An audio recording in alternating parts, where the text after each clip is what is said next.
chairman of the occasion, the author and the wife, and everybody on the table, and then gentlemen and ladies on the other side. I consider it a privilege, an honor indeed to be invited to review this book titled Money is Spiritual. When the author first asked me to review the book, my initial reaction was a decline, and for a number of reasons. One, I believe that given the issue the author is treating, a very controversial one, which in most cases may not be able to substantiate with physical evidence, and might not be the best person to review. Maybe you need a pastor, and I'm not a pastor.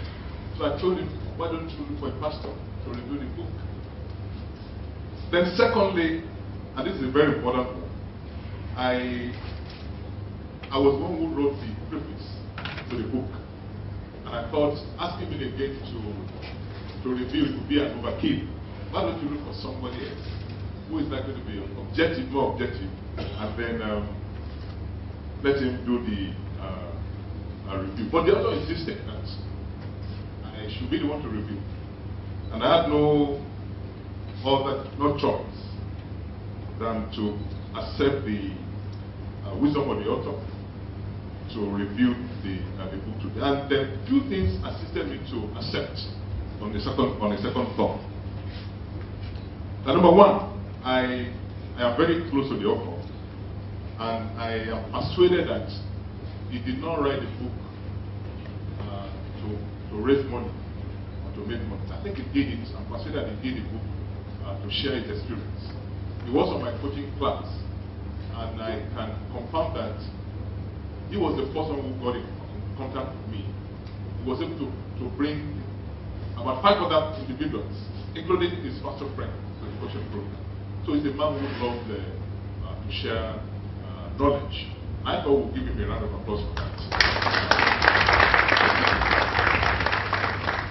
Much more than that, that book was also supposed to be one of the things he made up his mind to do during the coaching program. We asked each of them to indicate what they were going to do at the end of the coaching program. He said it was incredible. So I'm very impressed that ultimately he was able to do the book. So many of them came in and they couldn't do much. But on a personal note, I believe for you to be called to do something, you must have got an experience in that area. And the issue of spiritual connection with money is an area I've been interested in.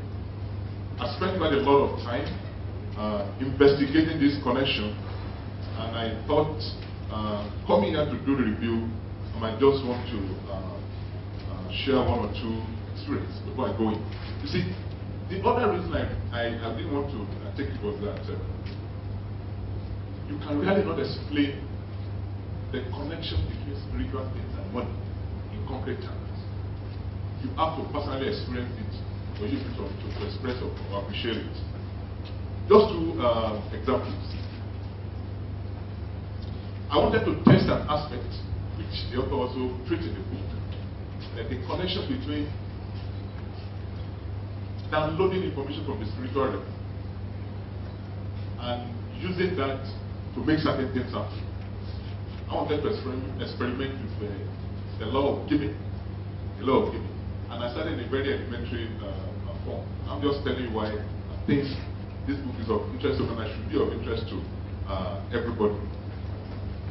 When I was still young in journalism profession, I was still trying to get married. I wasn't married yet. And one of the things we needed to do was to maybe get some chairs, make us go up, get television and all that. And maybe I did a contribution. And what that contribution could fetch me was a video, the wine night. How many of us know video, wine night, video, wine night? To me, it was a treasure. Now, I felt that I haven't bought a winder and a video reminder. Then the next step would be what? A television. I'm your boss. Then I came across a concept that says that you can give and get back, like the church. And I wanted to test that. So we have to give out sacrificially, give something, give this, something is going to come.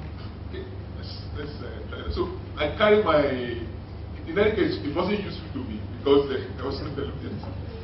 So I carried the video winder. I just dumped it as a sacrificial, whatever, and I put it in my house. Let's see how that thing was going to come. Something strange happened. Exactly 2 weeks after that, I got an invitation from Baja Paint for their customer forum at Sheraton Hotel. And one of the things they did at the event was that they did what they call draw, so that you give your hand to certain things, you put your number, and then I don't believe in that, but in any case, I went for it. They were calling numbers. The winner was so I didn't even listen, but somebody told me that it appears that that was the number. It cannot be my number. But somebody kept on calling that number. And eventually when I checked, whatever, it turned out to be my number. And then when they now call out the price, it was a 24-inch sharp color TV. I could not believe it. I could not believe it until I got to Baja Paint and they handed over the gift. It's okay, this is very interesting. Let's not take this giving very seriously. Then I tested another one. I bought the Benz. I love the Benz so much. And I said, since winder will produce television, definitely a car will do something better. So they said sacrificial giving. I drove the car to the place of release myself. I told my wife, you can't do that without money. That was the functioning car. So I drove the car and then by myself, and I dropped it. And I came back the public transport. It was a test of faith.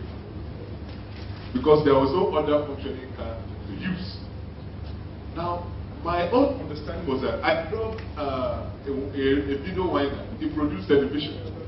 Definitely, a Benz produced something superior. But actually, I was looking forward to it.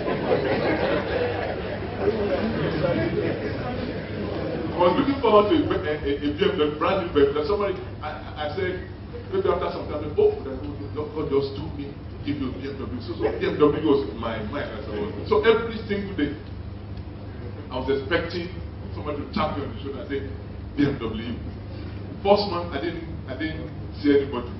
Second month, third month, I thought I made a strategic mistake. Then I was in the church one morning. And the pastor was preaching. And he said, see, when you give material things to God, usually, he does not give back material things. What he does is to open windows of heaven, to give you ideas. And that single idea can produce millions. Say, wow. So I should not be looking for somebody to tell me, okay, Holy Spirit, open the window of heaven. And that was exactly what happened. Exactly a week after that, I got a call from an MD of a bank. They wanted to do construction and all that. They needed a consultant, someone to do media consulting for them. And he come and said, something told him to call me, that they had got a lot of presentation from PR companies and all that. Will you just come around? And I came. I went there. He told me what they wanted to do, and I just spoke for about 2 minutes. He said, the Spirit of the Lord said I should give it to you. Do you know what happened? They gave me a 1-year consultancy job that gave me a retainership for a year. From there, I bought another car.